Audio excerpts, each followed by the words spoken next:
Saat ini Morgan dan Miska sedang di apartemen Morgan dan Miska menumpang mandi di sana.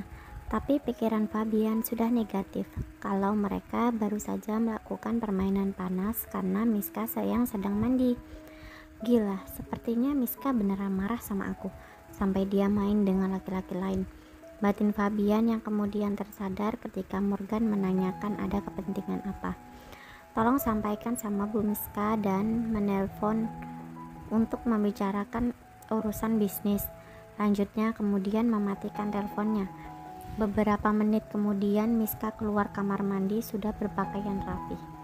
Maaf ya jadi ngerepotin kamu, ucap Miska. Enggak apa-apa, it's okay honey. Baju kamu biar ditaruh di sini saja, nanti ada laundry yang datang, ucapnya. Oke, terima kasih ya, ucap Miska. Kemudian keduanya keluar dari apartemen Morgan.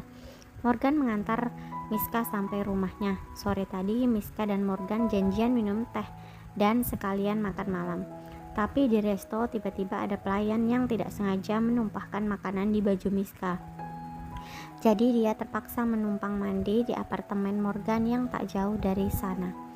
Halo bos, Bu Miska keluar dengan seorang laki-laki. Sepertinya bukan laki-laki yang bos curigai, ucap Rio yang melaporkan kepada Sarif. Cari tahu siapa dia. Apa Fabian tiba-tiba menolaknya ya? Biar saya yang cari tahu bos. Tapi infonya Fabian sedang berada di Kalimantan, membereskan kendala proyeknya. Oke, bagus. Cari info yang lebih detail lagi. Rio kemudian menghubungi seseorang untuk menyelidiki Morgan dan dia tetap standby di rumah Miska. Miska berbaring dan sedang melihat handphonenya. Tiba-tiba ada video call dari Fabian. Kenapa? Kamu di mana? Kamu tadi di apartemen siapa? Kenapa sih? Terserah aku, Fabian. Mau ke apartemen siapa saja? Jawab Miska ketus sambil menyandarkan HP-nya. Kemudian dia berganti pakaian. Melihat tubuh Miska membuat Fabian kembali terpancing. Miska sengaja memperlihatkannya karena dia ingin menyiksa Fabian. Fabian buru-buru kembali ke kamar hotelnya karena tidak bisa membiarkan adiknya dalam keadaan berdiri. Fabian yang saat ini menggunakan earphone terus melihat ke arah layar HP-nya karena Miska malah semakin menjadi-jadi. Sayang sekali tadi aku belum merasa puas bermain dengan Morgan, ucap Miska sambil membuka melon dari wadahnya. Miska, kamu sudah gila ya, bisik Fabian yang saat ini benar-benar terpancing. Dia berpikir akan kamar mandi, tapi tidak enak kalau di sana. Jadi dia memutuskan untuk tidur di samping Anya yang posisinya miring. Dipeluknya istrinya dari belakang, kemudian Fabian melon milik istrinya itu sambil memandangi melon Miska. Tidak puas sampai di situ saja, Fabian akan meluncurkan dari belakang. Anya yang sudah sangat lelah hanya tanpa membuka matanya membuat Fabian terus tentang Miska. Kamu tidak rindu denganku, Bi? Aku mau kok kita sama-sama lagi, asalkan kamu setuju dengan aku hamil anakmu. Miska malah menunjukkan yang sebelumnya tak pernah mereka lakukan, membuat Fabian memacu rudalnya dengan kecepatan tinggi. Bi, pelan. Suara-suara lembut Anya terdengar oleh Miska, membuat perempuan itu geram. Kamu sedang bermain dengan istrimu, Bi, teriak Miska yang membuat Fabian kaget. Salahnya kamu memancingku, ucap Fabian yang kemudian Miska mematikan sambungan telepon mereka. Brengsek Fabian, teriak Miska yang kemudian memakai bajunya dan tidur. Memangnya cuma dia yang bisa memanas-manasi aku, gerutu Fabian yang menuntaskan semuanya kepada Anya. Anya yang tersadar penuh membalikkan badannya menghadap Fabian. Tumben sih Bi nggak izin dulu.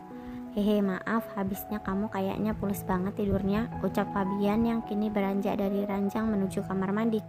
Besok kita akan pulang sayang, jadi jangan bangun siang-siang ya. Langsung beres-beres siangnya sepulang aku ke perumahan, kita langsung ke bandara. Iya, ucap Anya yang menyusul Fabian ke kamar mandi. Sore harinya mereka sudah sampai di Jakarta. Anya dan Fabian langsung menuju ke rumah mereka, sedangkan Sasa pulang diantar oleh Jonathan. Karena bingung mau makan apa, mereka berdua memutuskan untuk deliver makanan online saja. Nggak apa-apa kan Bi? Tanya Anya yang sedang duduk di ruang keluarga sambil menonton TV. Iya nggak apa-apa, sekarang mendingan cepat pesen. Aku udah lapar, perintah Fabian. Setelah setengah jam kemudian, akhirnya makanan mereka datang juga. Fabian lahap sekali makannya, sedangkan Anya merasakan ada yang tidak beres dengan perutnya. Kenapa? Kamu kenapa? Kok nggak dihabisin sih makanannya? Nggak apa-apa Bi, perutku nggak enak. Aku mau cuci piring dulu ya. Anya kemudian pergi dari hadapan Fabian menuju ke dapur. Fabian mengeluarkan HP rahasianya untuk menghubungi Miska, tapi ternyata HP-nya tidak aktif. Sepertinya dia masih marah, atau dia sudah memiliki laki-laki itu. Gerutunya malas di tempat lain. Miska yang berada di rumahnya pun ketar-ketir karena Sarif menelpon dan memarahinya karena diantar oleh Morgan. Maaf sayang, Fabian tidak mau melanjutkannya denganku, dan aku belum ada tanda-tanda hamil. Ngurus laki-laki mata keranjang kayak Fabian aja nggak bisa. Apa perlu aku bantuin? Nggak usah sayang, kali ini aku akan mencobanya sekali lagi, ucap Miska menenangkan suaminya. Dia kemudian tersenyum licik karena sudah mengelabuhi suaminya yang posesif. Dia hanya tidak mau nantinya Fabian dicelakai oleh Sarif. Dia hanya akan memancing Morgan untuk seolah-olah ada hubungan khusus dengannya. Beberapa saat kemudian dia menghidupkan HP rahasianya. Dia sudah menghubungiku rupanya. Tunggu sebentar lagi Bian, kamu akan mengemis memintaku lagi, ucapnya sambil memandangi HP-nya. Sementara Fabian mencoba menghubungi Miska lagi dan akhirnya aktif kemudian diangkat oleh Miska. Kenapa kamu menelponku? Kok gitu sih jawabnya, ucap Fabian yang kini beranjak pergi ke taman belakang takut didengar oleh Anya. Udah ya, kita gak usah berhubungan lagi. Kalau permintaanku gak kamu turuti, kok malah ngambek, aku kangen kamu, besok ketemuan yuk. Maaf ya Bi, aku gak mau ketemuan lagi, kecuali untuk bisnis. Oh ya lupa, besok aku ke kantormu dengan Morgan. Dia ingin berkenalan denganmu untuk membahas bisnis tentunya. Laki-laki yang kemarin? Iya. Ya sudah, aku sibuk, bye. Miska kemudian menutup teleponnya. Fabian sedikit kesal dengan sikap Miska yang jual mahal. Setelah berteleponan dengan Miska, Fabian masuk ke kamarnya karena lelah dan meletakkan HP rahasianya di ruang kerja.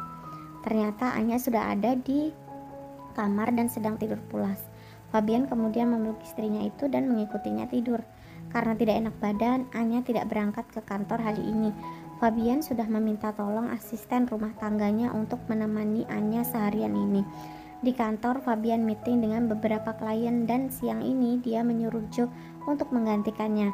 Karena dia lelah dan ingin di kantor saja, resepsionis menghubunginya kalau ada Miska dan Morgan yang ingin berkunjung. Dan Fabian langsung mempersilahkan mereka masuk saja. Mereka masuk ke ruangan Fabian sangat mesra, membuat Fabian memicingkan matanya. Setelah berkenalan dengan Morgan dan mengobrol sebentar, Miska berbisik sangat menempel ke Morgan. Morgan, Pak Fabian itu sepertinya belum makan siang, jadi tolong belikan makanan dari resto Korean, menunya yang penting beef, dan kamu sendiri yang beli, supaya dia tahu kalau kamu itu serius ingin berbisnis dengannya, ucap Miska lirih dengan gaya centilnya.